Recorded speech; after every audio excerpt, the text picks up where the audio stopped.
I'm Sandy Maxx with Milwaukee PBS and WTMJ Radio. And gentlemen, I'm so happy to see you. I was in Leicester Square. You needed wellies for that red carpet. Yeah, you needed a boat for that red carpet. But what a thrill to see and be at the world premiere of the grand finale of Downton Abbey. So congratulations to you all. Thank you. Now that you've learned I'm from Milwaukee, what do you think of Milwaukee, Wisconsin? Each of you, what comes to mind? Cheese. Beer. I just like the way you say it. Milwaukee. Milwaukee. Oh, do I have the accent? Wisconsin cheese. It's only fair that you get this accent. Have Is you it had true some? that you're not allowed, like, it never leaves Wisconsin, apparently? What, Like, you have cheese? to go and get the cheese to get it out. Is that true? Maybe that's a rumor. Oh, no, we send it all around the world. But you keep the best stuff at home. Exactly. Well, you're welcome to come try some. I'd love to. So as we get to Downton Abbey, the grand finale, and each of your characters have been iconic in the Downton Abbey world from season 1 all the way through to this final film. For each of you, is there someone, maybe a performer or someone in your life that helped inform how you approached your character for some important choices? Well, in terms of Robert Crawley, I remember asking Julian Fellows, who created the show and wrote every iteration of it, about the character of Lord Grantham, and he said, "Well, it's based largely on my father, and I loved my father." Mm-hmm. So that was a very simple and lovely character reference that one could just, get on board with. Did you get to have some more rich conversations with Julian about his dad? I mean, I think that's a strong bond. Not hugely. That wasn't particularly relevant in a way. But what was more relevant was when I'd come across queries in the script, I'd write him a one-line email and he'd write a 3-page reply as to why the line was like that. And so you sort of learn to use your questions judiciously. Depth of character, depth of research. Alan?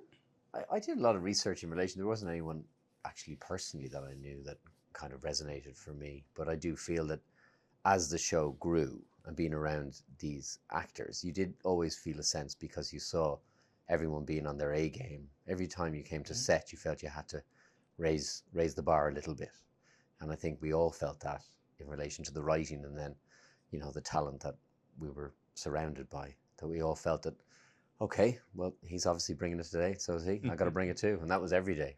Well, I'm thinking of season 3 where the two of your characters really went at it with leaving pregnant Lady Sybil away, and those really charged up conversations. And you got to have another very charged up conversation in this film.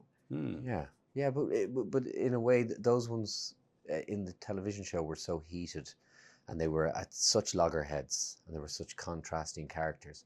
I feel even in this movie, it comes from a real place of love and care, what he's trying to do. And although he gives them a pummeling, as it's described, I actually think that Branson could have been a lot tougher, if he really wanted to. But I think he is coming from a place of love and care for Robert. And again, that evolution of the character. Yeah. And Kevin, how about? Well, I think they've all evolved, haven't they? I mean, I certainly Molesley at the beginning of the TV show was quite a different character to what he is now, and I think that's partly because Julian, who was an actor and a fantastic writer, he sees what actors bring, and he's able to go with that, I think. And so I over the life of the TV show particularly, there was quite a strong evolution of the character. Yeah. He was quite a sour character, as I remember at the beginning. He was sad, wasn't he, as well? He was, a great sadness to Molesley at the start. And so slowly that changed over the years. So. Well, he really was trying to find his place. And now he's found Well, it he as was a being writer. denied his place at the beginning because Matthew didn't really feel comfortable with servants, and he was a bit of a loss. But the arc of the storyline has been a gift. And Kevin, your comedy is a gift, from jigging, painting your hair, from curtsying. That curtsy, yes, I was thinking. Epic curtsy, and some of the moments, and when you're describing the film plot, there's so many magic moments that you've created. It tends to be, I sort of remember it as one set of humiliations after another. he's never terribly comfortable. He was comfortable briefly when he was a school teacher, but that was very brief. Are there any comic actors that maybe you took inspiration from to get some subtleties? Oh God, no! I mean, the list would be endless. I mean, I think of you know, Buster Keaton and Stan Laurel and you know, the classics really. That's who I go to. And in Downton Abbey, the prominent portrait of Violet Grantham looking down in the grand salon, of course, losing the Dowager Countess, dying in the film series, and then almost a year ago, losing Dame Maggie Smith. Obviously, that's an obvious reminder, but for each of you, were there other personal ways that Maggie Smith was remembered during filming, whether it was maybe a catchphrase or a nod or leaving something, maybe something tangible? How was that presence felt during the filming? Well, there are plenty of references to the Dowager's legacy. So she was always around us, and yeah, a couple of explicit references to some of her phrases to do with the weekend, etc.